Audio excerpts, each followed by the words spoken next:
Bom dia, boa tarde, boa noite ou boa madrugada para você que resolveu aqui clicar nesse vídeo e me ouvir para eu falar aqui com vocês da aula 14, segundo reinado, economia parte 1. Bem, turma, a aula de hoje, bem, a própria imagem trata aí para vocês, café. E eu gosto de falar sobre o café porque eu sou fã de café. E eu não sou aquele fã assim, ele só gosta de tomar um cafezinho. Não, eu gosto de tomar café de várias modalidades. Aqui em casa eu tenho café de pano, café de filtro, aquele café, cafeteira italiana e tem aquele café da Nespresso. Falta ainda um café, uma cafeteira francesa. Enfim, falar sobre café. Galera, falar sobre café é falar da nossa família, é falar da nossa cultura, é falar porque você é brasileiro, rapaz e menina. Ora, é só se perguntar. Vou perguntar pra vocês, quem aí em casa tem café? Acho que a maioria. Ou aqui quem nunca ouviu a expressão, quando você tá na casa da sua avó, do seu avô, depois daquela macarronada, a galera fala, avó, avô, tio, tia, vou embora. Aí chega a sua nona e fala, não filho, acabei de colocar água no café. Quem nunca ouviu essa expressão? Fica, vamos tomar um cafezinho, vai tomar mais um cafezinho, tá cedo ainda, tal, enfim. O café, ele tem esse papel de família, de união. Vamos se juntar um dia, tomar um cafezinho, ele vira uma expressão na nossa língua também. Vamos aí, vamos tomar um dia um cafezinho. Você não toma café, vocês tomam água, toma refri, outra coisa. Mas aquele encontro, foi usada a expressão, vamos um dia tomar um café juntos. Ou café da manhã, café da tarde. No seu café da manhã você toma leite com Toddy, você não toma café. Mas aquele momento é conhecido como café da manhã. Aí à tarde, né, você vai tomar café da tarde, é suco, é lanche de mortadela, é lanche de queijo, pão de queijo. Mas você não toma café, mas aquele momento é conhecido como café da tarde. Como esse produto ele se tornou uma coisa tão presente, tão cultural de todas as famílias brasileiras.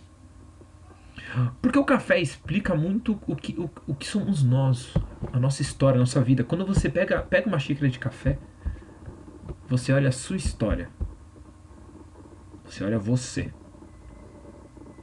No 8º ano eu consigo deixar isso mais claro, mas pela divisão que é feita aqui no ensino médio, eu vou tratando o café só de maneira econômica e não social.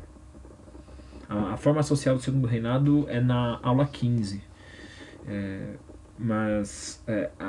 O café, quando você toma uma xícara de café, turma, é você se enxergar nele.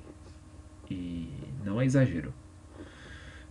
Quando você olha uma xícara de café, você vê o seu reflexo, o reflexo dos seus antepassados, o reflexo da sua família. Se você for um descendente de italiano, se você é um descendente de escravizados africanos, japoneses, enfim. Essa bebida preta, ela traz a imagem de nossas famílias. Esse café, esse pó preto explica por que você está aqui hoje, porque você está nessa nação, nesse país, nessa terra, e nesse estado, e nessa cidade de São Paulo. Tudo começou com café. Beleza? Então é isso, feita a introdução, vamos lá, entender as suas origens, como ele se tornou popular e porque o Brasil tornou-se o maior produtor do mundo desse produto, tudo bem? Beleza? Bora lá então. Aula 14, café. Bem, turminha, aqui são as Antilhas, a América Central, e o Haiti, ele vai ser nesse século 17, na verdade século 18, desculpa, que eu vou começar a tratar com vocês. O Haiti é o principal produtor, colônia francesa. Só que a origem do café é na África, na Etiópia. Aí da Etiópia vai para o Oriente Médio, do Oriente Médio vai para a Europa. E o café, como qualquer outra especiaria, era mais comum entre as elites sociais. Só quem era rico consumia café. Era uma bebida, então, das famílias nobres da Europa. E a Europa vai acabar se tornando a principal compradora de café em 1763, quando o Haiti começa a ofertar uma quantidade absurda. É escolhido no Haiti dois tipos de produção, açúcar e café. E o café começa a se popularizar na Europa com o passar do tempo. Perceba, popularizar. Então, acaba saindo das mãos da elite. Pra vocês terem ideia, a importância do Haiti, em 1990, 50% da produção mundial sai do Haiti. Bem, se foi aumentando essa produção, essa oferta, não é porque os nobres começaram a tomar a rodo. É porque começou a sair desse patamar alto da pirâmide e começou a ir para os setores médios e baixos, principalmente a base da pirâmide. Por que isso aconteceu? Porque o café se popularizou. O que justifica as pessoas quererem começar a vender para as pessoas mais pobres o café? Tá aí a resposta, turma: Revolução Industrial. A Revolução Industrial justifica essa ida do café às bases da pirâmide sociais, aos setores mais pobres.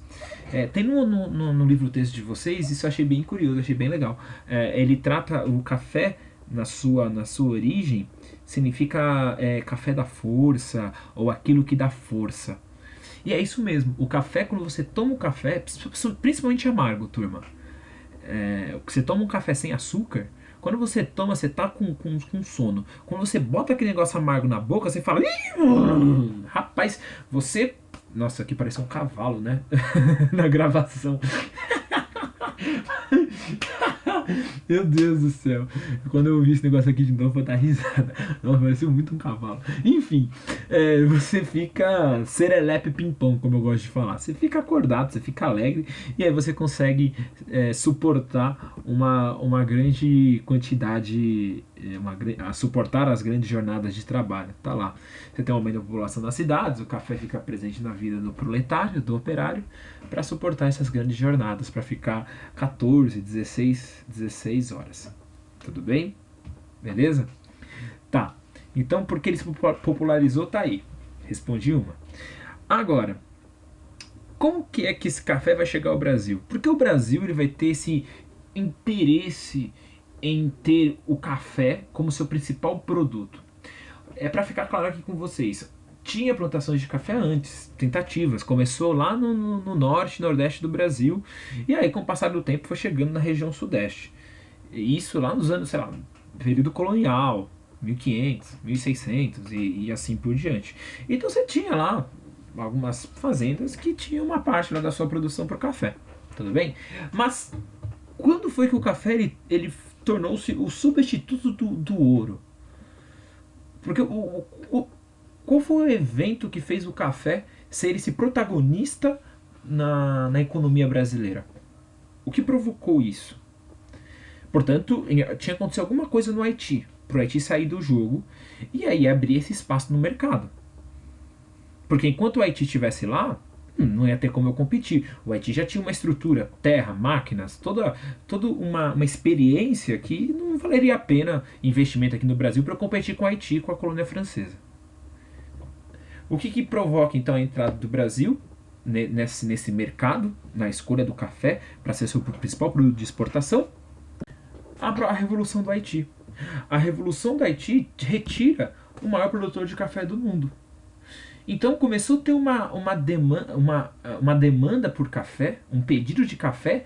Bem, que o Haiti, a França não poderia mais ofertar esse produto para essa demanda, porque a sua colônia entrou numa revolução. Uma revolução por dependência feita por escravizados. Foi substituído a Revolução do Haiti, Cuba e Jamaica, elas começaram a fazer essa produção. E aí também entrou o Brasil em 1810, com a vinda da família real, o Brasil inicia os primeiros plantios de café. E daí, turma, atenção. O que eu quero dizer ali, esses primeiros plantios de café. De novo, esses plantios focando numa exportação. Café já tinha aqui antes, mas com a vinda da família real inicia os primeiros plantios de café focados na exportação. Tudo bem? Beleza? Pensando aí numa quantidade maior. Certo? Beleza, então. Para que eu possa ter café, o que eu preciso para ter café? Bem, para eu ter café eu preciso de 3 coisas. São pilares. 3 pilares. Quais são os 3 pilares do café? Preciso de terra. Mas também preciso de mão de obra. E eu também preciso de dinheiro, capital. Terra, trabalho e capital. Esses são os pilares da produção cafeeira. Esses são os pilares da produção do café. E aí, como o Brasil conseguiu ter esses 3 pilares? E aí, tornando-se potência cafeeira, principal produtor de café do mundo. Quais foram as vantagens históricas do Brasil? O que já tinha aqui que proporcionou, que foi possível o Brasil então ter, despontar, ter esse protagonismo na exportação de café? Bem, bora lá entender esses 3 pilares, como que o Brasil possuía de maneira bem estruturada esses 3 pilares. Da onde vai surgir essa produção do café para exportação? No Sudeste, principalmente no Rio de Janeiro. Por que no Rio de Janeiro? Porque no Rio de Janeiro é onde você vai ter capital, dinheiro. Sim, é a capital do Brasil também. Cuidado, o termo aqui capital é dinheiro. Tudo bem? Cidade com amplo fluxo de capital após a mineração. E por quê? Porque tudo que era retirado do ouro, essa retirada do ouro que acontecia na região de Minas Gerais, era escoada até o porto do Rio de Janeiro ou o porto de Paraty. Percebam, eram esses 2 portos em que saía a extração, o ouro, para a Europa.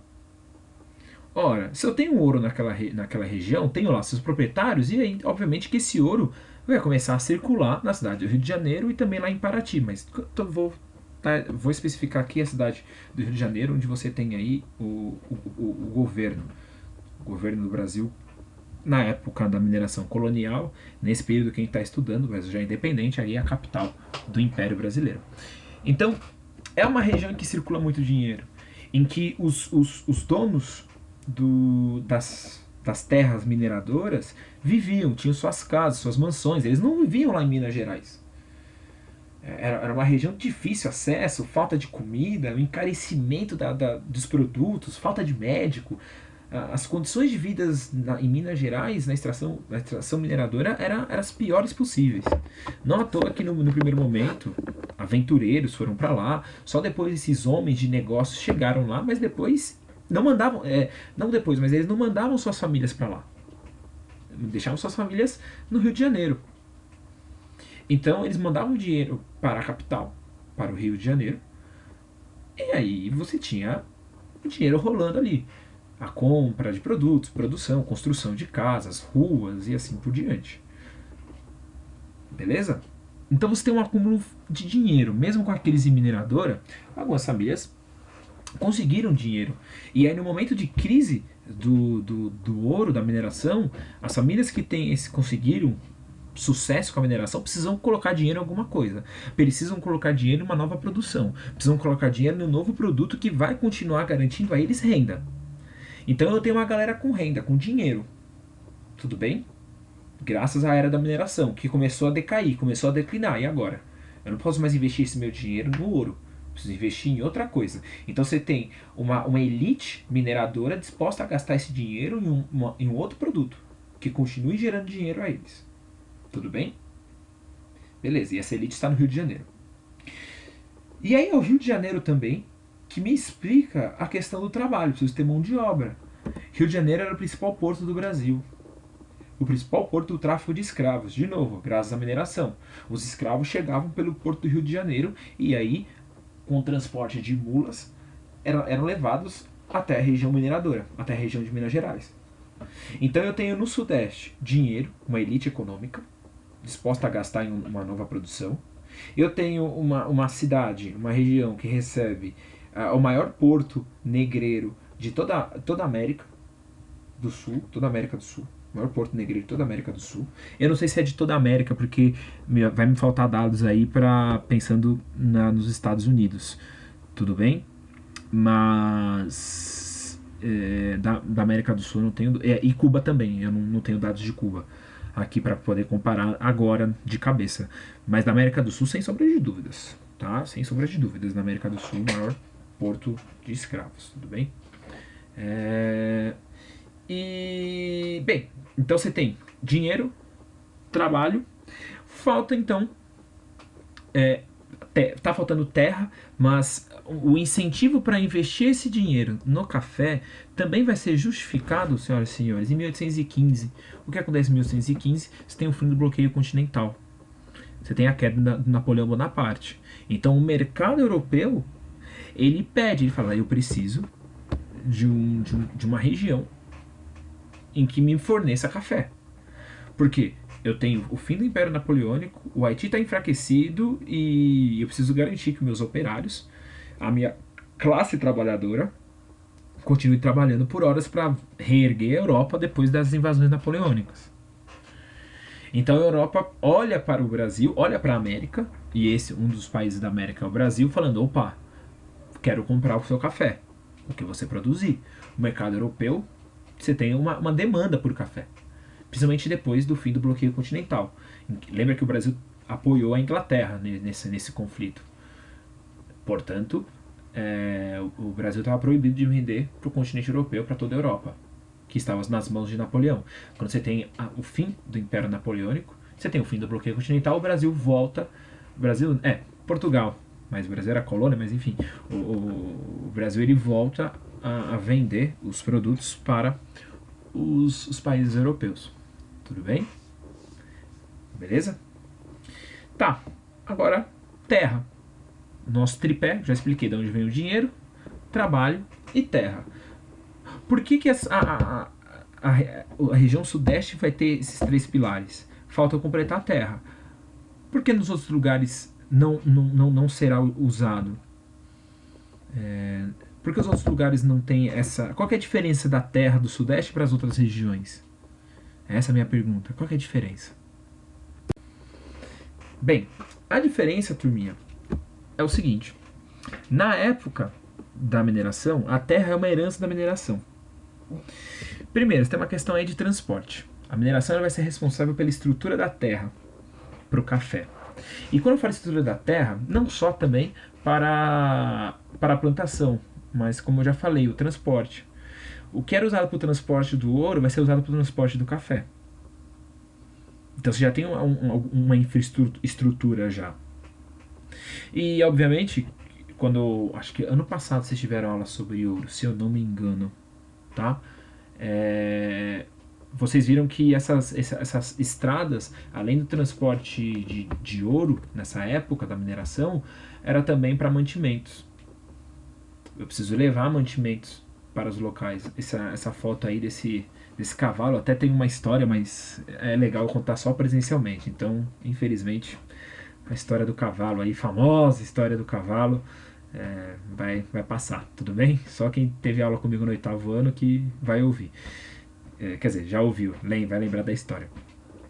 Então você tem esse transporte do ouro e também de mantimentos, e essas mesmas rotas, elas serão utilizadas para o transporte do café. Então tá aí, essa região do sudeste ela vai ter vários caminhos que vão levar até o porto do Rio de Janeiro, e esses caminhos vão ser utilizados pelos fazendeiros de café, por aqueles que irão produzir café, tudo bem? Aqui tem outra foto aqui dos tropeiros, os famosos tropeiros. Aí você tem os cavalos transportando os mantimentos básicos, turminha. Essa aqui são uma das estradas que eles percorriam. E aqui, turminha, está a principal estrada da época da mineração, a Estrada Real, e que vai ser utilizada na época do café. Aí você pode estar me perguntando, tudo bem, professor, eu entendi, a estrutura de estrada, tal, mas não tinha outros portos no Brasil que também tinham estrada? Por exemplo, Recife, o Porto de Salvador, professor, vamos lá, pro açúcar. Por que não lá e aqui no Sudeste?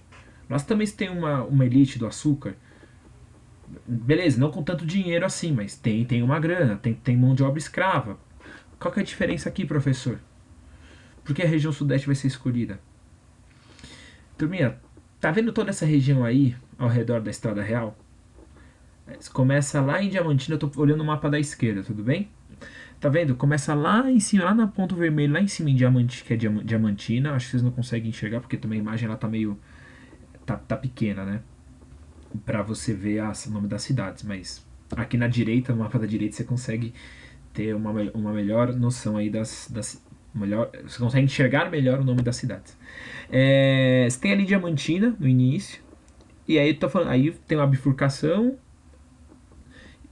que vai ter como ponto final Rio de Janeiro e Paraty.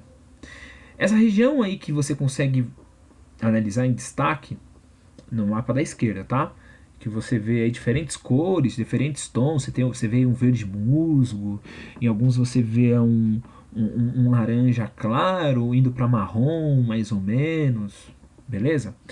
Toda essa região aí, galera, era proibido ter pessoas com propriedade privada ali, sem autorização do rei. As pessoas não poderiam ter propriedade nessa região. Então aí eu tô falando de uma região de mata virgem. Se eu tô falando que é mata virgem, significa que nunca foi utilizada. Então ela tem lá 100% dos seus nutrientes. Então aí você tem uma região com uma terra riquíssima. E por que as pessoas eram proibidas de morar ali? Medo de extração. Medo de extração não, de roubo das cargas. Essa estrada era a estrada obrigatória para passar toda a produção de ouro. Todo escoamento do ouro era obrigado a passar por essa estrada real.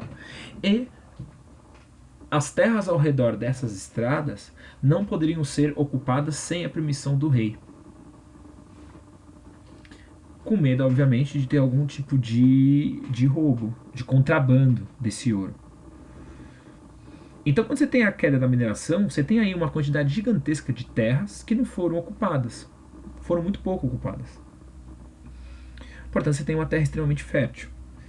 Pronto, está aí justificada para vocês. Além de uma estrutura de estradas, eu tenho uma terra muito fértil. Tá aí, por isso que tudo vai ser no Sudeste. Terra, capital e trabalho. E a região mais famosa é a região do Vale do Paraíba, turma. Onde você tem a passagem do rio Paraíba, tá? O Vale do Paraíba, na época da mineração, não era ocupado para proteger os desvios da extração do ouro, do roubo. Então, somente com a chegada da família real, essas terras serão usadas. Quando chega a família real, chega com eles 15 mil pessoas. Em uma cidade do Rio de Janeiro que você tinha 40 mil pessoas. Eu não estou contando os escravos, tudo bem? Então, tinha bastante escravo. A Rio de Janeiro era conhecido como a cidade africana da América, para vocês terem ideia de quantidade de escravos que você tinha lá. Então, tirando os escravos, tinha mais ou menos 40 mil pessoas. E chega ao Rio de Janeiro, a corte da família real, 15 mil. Quase metade. Então, turma,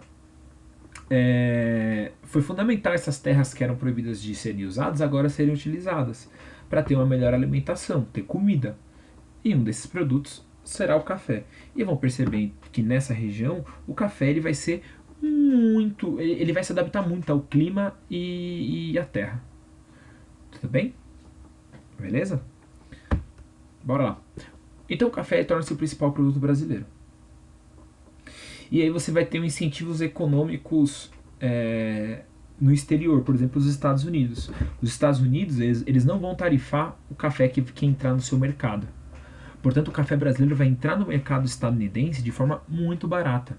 Porque não vai ter tarifa, não vai ter imposto cobrado em cima do produto brasileiro, lá no mercado dos Estados Unidos. Então vai ser um café barato. É a mesma coisa se quando chegasse aqui um produto dos Estados Unidos e quando chegasse na alfândega a gente não colocasse taxa. Então ele ia chegar muito mais barato nas nossas prateleiras. E é isso que os Estados Unidos fez com os nossos produtos. Com os nossos produtos não, fez com o café. Tudo bem? Então o próprio estadunidense ia preferir consumir o café brasileiro do que o café da Jamaica ou o café de Cuba. Certo?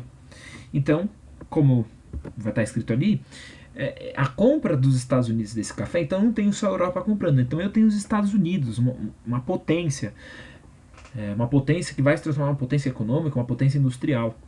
Então, a compra dos Estados Unidos do nosso café vai aumentar os ritmos de transformações que já estavam ocorrendo. E transformações estruturais, como estradas e terras para o plantio. Cada vez mais aquelas terras que eram proibidas de se plantar, vai ser liberada. Plantem. Plantem porque a terra é boa, o clima é bom, o café se adapta a esse clima. E eu tenho estradas que para eu ter acesso ao porto. Olha que maravilha. Olha a facilidade. No entanto, turma, ao mesmo tempo, e aí eu vou dar uma introduçãozinha aí no âmbito social, tá? Que tem uma relação econômica, obviamente, que é a questão da mão de obra escrava. Os cafeicultores também vão lutar pela manutenção da mão de obra escrava, que era predominante no Vale do Paraíba. É nesse período, na década de 30, que eu começo a ter uma pressão inglesa para o fim da escravidão. Mas isso aí eu vou tratar com vocês na próxima aula. No âmbito econômico, tá? Falar sobre a escravidão no âmbito econômico, tá bom? O sistema escravista e assim por diante nesse período. Entender quais são as suas relações com a industrialização brasileira até, pra vocês terem ideia, tá? Com a industrialização brasileira. Na sua apostila você vai ver uma interpretação que está ficando muito antiga para os historiadores, mas tá lá na sua apostila, vamos respeitar o que está lá. Mas eu digo a você o seguinte: o pessoal fala que você tem um Brasil cada vez mais moderno. Daqui a pouco a gente vai ver uma das consequências do café quando chegar em São Paulo, são as locomotivas. Então você tem o moderno e a escravidão, que é o arcaico. Nada disso, senhoras e senhores. Hoje você tem uma interpretação cada vez mais difundida entre os historiadores, entre os livros de história, os mais atuais, que trata a escravidão não como arcaica, mas como moderna. Ela não representou, tipo, é o atraso. Olha lá, a industrialização é o moderno. A escravidão não tem nada a ver com a industrialização. Não, senhoras e senhores. Só foi possível a industrialização por causa da escravidão. Então ela está nesse jogo do moderno também. O pessoal tenta separar a industrialização com a escravidão. Nem ferrando. A industrialização ela só é possível graças à escravidão. Ai meu Deus, bati no meu fone. Ela só é possível graças à escravidão. Isso em todo mundo. A industrialização ela está articulada com a escravidão. Então a escravidão ela faz parte dessa modernização. E pelo amor de Deus, isso não é elogio à escravidão, ok? Só mostrar para você que a era moderna ela está relacionada com a escravidão, com a escravização de pessoas. Beleza? Tá? Ok, bora lá. Bem, eu citei para vocês aí São Paulo, né? Como que esse café que tá ali na região do Vale do Paraíba, região do Rio de Janeiro, quem aqui já pegou a Dutra, você cruza todo o Vale do Paraíba ali, quando você pega a Dutra. Você chega, quem vai para Ubatuba, você pega ali a parte da Dutra, você pode pegar Ayrton Senna e depois pegar a Dutra e descer ali em São Luís do Paraitinga. Em Taubaté, região ali de Taubaté, não sei se vocês já viajaram para aquela região, já foram para o Rio de Janeiro de carro. Eu já fui para Rio de Janeiro, Rio de Janeiro, acho que já fui de carro umas 8 vezes de carro, só fui uma vez de avião para o Rio de Janeiro, então andei muito por lá e você consegue ver entradas de algumas fazendas e produção de café até hoje lá. Mas não é uma produção para exportação. O café que a gente consome é o café de menor qualidade. O café que todo mundo fala, o café brasileiro é o melhor do mundo, não está nas nossas prateleiras. É exportação. Vai para o exterior, vai para a Europa, Estados Unidos. Eu sei disso porque eu tenho uma tia que tem uma família que é cheia de grana e que exporta café. E aquele pó de café você não encontra nos mercados. Então é legal, quando eu vou na casa da minha tia, faz anos que eu não vou porque ela é muito chata. A família não gosta dela, muito metida. Mas quando eu vou é muito legal, é diferente o café. O cheiro é outro. Quando ela vai coar o café, aquele cheiro diferente, eu falo, caraca, meu bagulho é muito louco. Enfim, só pra acabar a aula, falta pouquinho, gente. Falta 2 slides. Não, acho que 3. Enfim, bora. A crise do Vale do Paraíba é justificada uma região de mares de morro. Se você voltar o vídeo aí e ver o slide anterior, da galera colocando o café para secar, atrás você vê os morros. Então você tem uma região que não é nivelada, é uma região com muitas montanhas, então você tem um problema de erosão. E eles estão preocupados com a produção e não com essa estrutura. Eles estão preocupados com a produção, e o que está sendo ameaçado nessa produção é a mão de obra. Então eles focam na luta da permanência da escravidão, mas não em relação a tentar fazer a manutenção da terra. A pressão inglesa estava muito forte, a pressão inglesa estava muito grande, turma. Então pensavam muito na questão, como eu vou resolver o problema do trabalho, e não pensar no problema da terra. Com a crise do Vale do Paraíba, aí vem nós, aí vem aqui São Paulo. Chegamos no Oeste Paulista. Região de Araraquara, Bauru, Ourinho, Assis, Araçatuba, Ribeirão Preto, Campinas. Aí você também se pega ali o sul de Minas também um pouco, que tem essa famosa essa terra que é muito mais rica. É uma terra que tem como origem uma terra magmática, do magma. Vocês devem ter visto em geografia. É uma terra extremamente fértil. Como é conhecida essa terra magmática? É conhecido como terra roxa. Aí você fala pra mim, mas pô, professor, como assim terra roxa? O povo era daltônico naquela época, povo burro. É terra vermelha, terra roxa. De onde vem isso, senhor, terra roxa? Que noia é essa? Então, turma, você começa a ter uma crise da escravidão no Brasil. Eu vou tratar isso nas próximas aulas, mas em 1850 você tem a proibição do tráfico negreiro. A lei de Eusébio de Queiroz, 1850. Você tem o fim a proibição do tráfico negreiro, o tráfico de escravos. Portanto, São Paulo começou a substituir essa mão de obra escrava. Por quem? Pelos imigrantes. Tudo isso eu vou tratar de forma mais detalhada nas próximas aulas, quando eu falar na questão social, mas falar de terra roxa não tem como não falar dos italianos, principalmente. Porque vermelho em italiano é rozzo. Bem, quando o italiano falou terra rozza, o brasileiro falava, não é roxo não, é vermelho. Aí o cara falou, então, rozzo. Aí o brasileiro, não, é vermelho, seu burro. Enfim, imagina o debate entre os dois. Ai, saudade da aula ao vivo. Seria mais engraçado, seria mais legal. Enfim, triste. Mas é isso. E aí, tá vendo como o café, quando a gente olha um pó de café, ou a água, né, o café coado, quando a gente vê aquela cor preta, a gente enxerga a nossa família.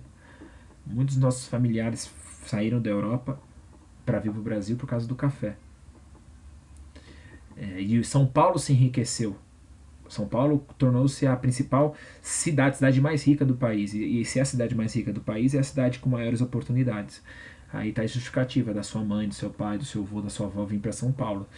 Não relacionado ao café de forma direta, mas de forma indireta. É a terra das oportunidades. Por que a terra das oportunidades? Porque o café que fazia o dinheiro rodar na cidade de São Paulo. Então, se sua família escolheu viver em São Paulo por causa do café. Porque foi a partir do café que São Paulo começou a se industrializar. O Brasil começou a se industrializar. E esse polo industrial, escolhido na época do Vargas, lá no segundo semestre a gente vai trabalhar o Vargas, o polo industrial vai ser o Sudeste. Por que vai ser o Sudeste? Porque é onde você tem uma circulação de capital, onde você tem dinheiro. E você vai encontrar dinheiro onde você tem a plantação de café. Então, quando você tomar café, ou quando você vê alguém tomando café, é aquele pó preto, é aquela bebida preta que fala muito da sua história, da nossa história, de todos nós. Essa bebida é fantástica.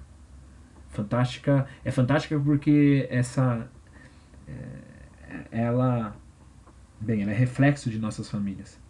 E é um reflexo de dor. Foi dolorido, se a gente for pensar na escravidão.